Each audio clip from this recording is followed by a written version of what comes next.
ఓం హరిహరాయ నమః. భగవద్బంధువులందరికీ శుభస్వాగతం. స్కాందపురాణాంతర్గత వశిష్ఠ ప్రోక్త కార్తీక మహాత్మ్యమందలి పంచమోధ్యాయ.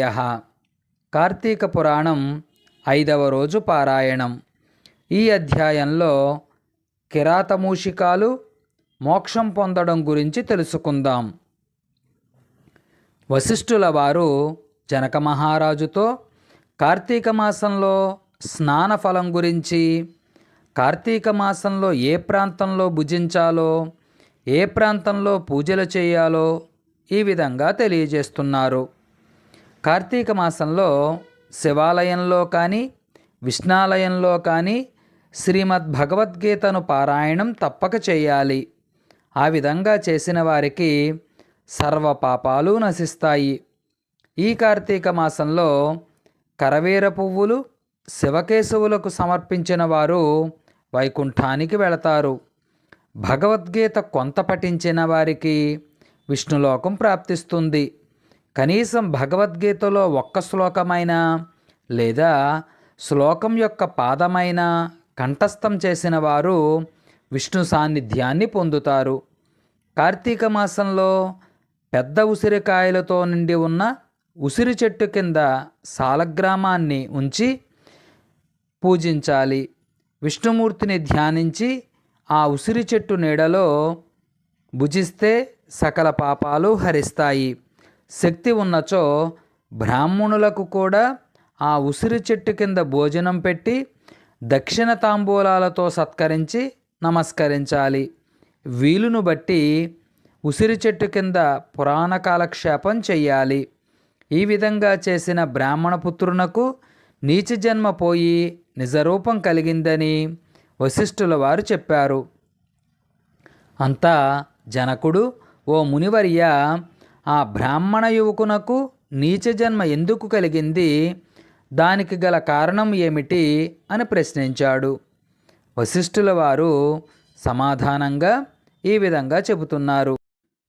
ఓ జనక మహారాజా, కావేరీ తీరంలో పల్లె గ్రామంలో దేవశర్మ అనే బ్రాహ్మణుడు ఉండేవాడు. అతని కుమారుడు పేరు శివశర్మ. చిన్నతనం నుండి అతి గారాభం వల్ల, భయభక్తులు లేక పెరగడం వల్ల, నీచ సహవాసాల వల్ల దురాచారుడే ప్రవర్తించేవాడు. అతని దురాచారాలను చూసి ఒకరోజు అతని తండ్రి కుమారుడిని పిలిచి, ఓ బిడ్డ, నువ్వు చేసే దురాచారాలకు అంతులేదు. నీ గురించి ప్రజలు అనేక విధాలుగా చెప్పుకుంటున్నారు. నిన్ను నిలదీసి అడుగుతున్నాను. నువ్వు చేసే పనులకు సిగ్గుతో నలుగురిలో తల ఎత్తుకు తిరగలేకపోతున్నాను. నువ్వు కార్తీక మాసంలో నదీ స్నానం చేసి శివకేశవులను స్మరించి సాయం సంధ్యా సమయంలో దేవాలయంలో దీపారాధన చేస్తే నువ్వు చేసిన పాపాలన్నీ నశిస్తాయి. అంతేకాదు, నీకు మోక్షం కూడా ప్రాప్తిస్తుంది. కాబట్టి నువ్వు ఈ విధంగా చెయ్యి అని హితబోధ చేశాడు తండ్రి. అంత కుమారుడు, ఓ తండ్రి, స్నానం చేయడం మురికిపోవడానికి మాత్రమే కానీ స్నానం చేసి పూజలు చేసినంత మాత్రాన దేవుడు కనిపిస్తాడా? దీపాలు దేవాలయంలో వెలిగించిన లాభం ఏమిటి? ఇంట్లో కూడా దీపాలు పెట్టుట మంచిదే కదా అంటూ వ్యతిరేకార్థాలతో పెడసరంగా మాట్లాడాడు. అది విన్న తండ్రి కోపంతో, ఓరీ నీచుడా, కార్తీక మాస ఫలాన్ని చులకనగా చూస్తున్నావు. నువ్వు అడవిలో ఒక చెట్టు తొర్రలో ఎలుక రూపంలో జన్మింతువు కాక అని శపించాడు. అంతా శివశర్మకు జ్ఞానోదయమై తండ్రి పాదాలపై పడి, నన్ను క్షమించు, అజ్ఞానాంధకారంలో ఉండి దేవుడన్నా దేవకార్యాలన్నా ఎంతో చులకన చేసి వాటి మహత్యాన్ని గ్రహించలేకపోయాను. ఇప్పుడు నాకు పశ్చాత్తాపం కలిగింది. కాబట్టి నాకు ఆ శాప విమోచనం ఎప్పుడు, ఏ విధంగా కలుగుతుందో, ఆ శాపానికి తరుణోపాయం ఏంటో వివరించండి అని ప్రాధేయపడ్డాడు. ఓ బిడ్డ, నీవి శాపం అనుభవిస్తూ మూషికంగా ఉండగా నువ్వు ఎప్పుడు కార్తీక మాస మహత్యాన్ని వినడం జరుగుతుందో అప్పుడు నీకు పూర్వ దేహస్థితి కలిగి ముక్తి పొందుతావు అని కుమారుడిని ఓదార్చాడు. వెంటనే శివశర్మ ఎలుక రూపమై అడవికి వెళ్ళి చెట్టు తొర్రలో నివసిస్తూ జీవిస్తున్నాడు. ఆ అడవి కావేరీ నదీ తీరానికి సమీపంలో ఉండడం చేత స్నానానికై నదికి వెళ్ళువారు అక్కడున్న ఆ పెద్ద వటవృక్షం నీడలో కొంతసేపు విశ్రమించి లోకాభిరామాయణం చర్చించుకుంటూ నదికి వెళ్ళేవారు. కొంతకాలానికి ఒకరోజు కార్తీక మాసంలో విశ్వామిత్రుల వారు శిష్య సమేతంగా కావేరీ నదికి స్నానార్థమై బయలుదేరారు. ప్రయాణ బడలికచే ఆ మూషికం ఉన్న ఆ పెద్ద వటవృక్షం కింద విశ్రమించారు. తరువాత నదీ స్నానం చేసి మరలా ఆ చెట్టు కిందకు వచ్చి శిష్యులకు కార్తీక పురాణాన్ని వినిపించారు. ఆ మహత్యాన్ని ప్రశంసించారు.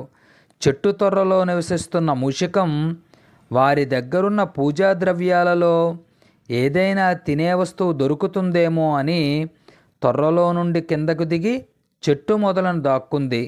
అంతలో ఒక కిరాతుడు వీరి జాడ తెలుసుకుని, వీరు బాటసారులై ఉంటారు, వీరి వద్ద ఉన్న ధనాన్ని అపహరించవచ్చు అనే దుర్బుద్ధితో వారి దగ్గరకు వచ్చి చూడగా వారందరూ మునీశ్వరులే.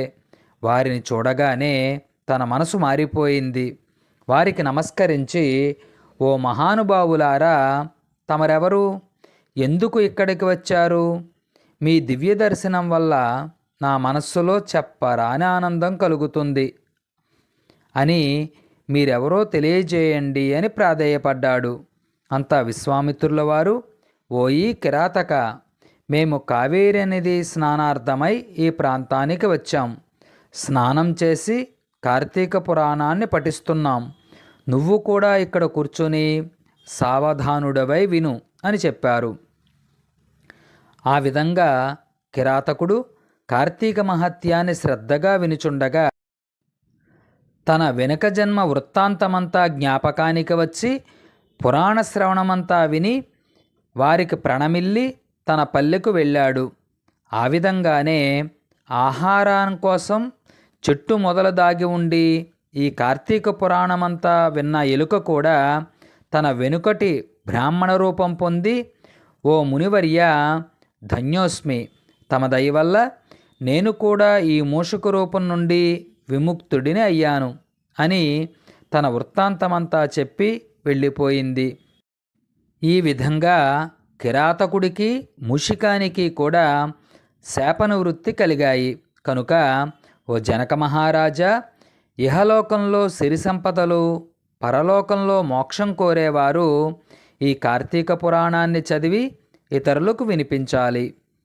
స్కాంద పురాణాంతర్గత వశిష్ట ప్రోక్త కార్తీక మహాత్మ్యమందలి పంచమోధ్యాయ. కార్తీక పురాణం 5వ రోజు పారాయణం. శివాయ విష్ణురూపాయ శివరూపాయ విష్ణవే, శివస్య హృదయం విష్ణు, విష్ణోస్య హృదయం శివ. Swararchana doctor SRS Kolluri. ఈ యూట్యూబ్ ఛానల్ని షేర్ చేసి సబ్స్క్రైబ్ చేయండి. తదుపరి ఆధ్యాత్మిక పరిమళాలు గల వీడియోలు మీకు నోటిఫికేషన్గా వస్తాయి. హరిహరార్పణమస్తు. స్వస్తి.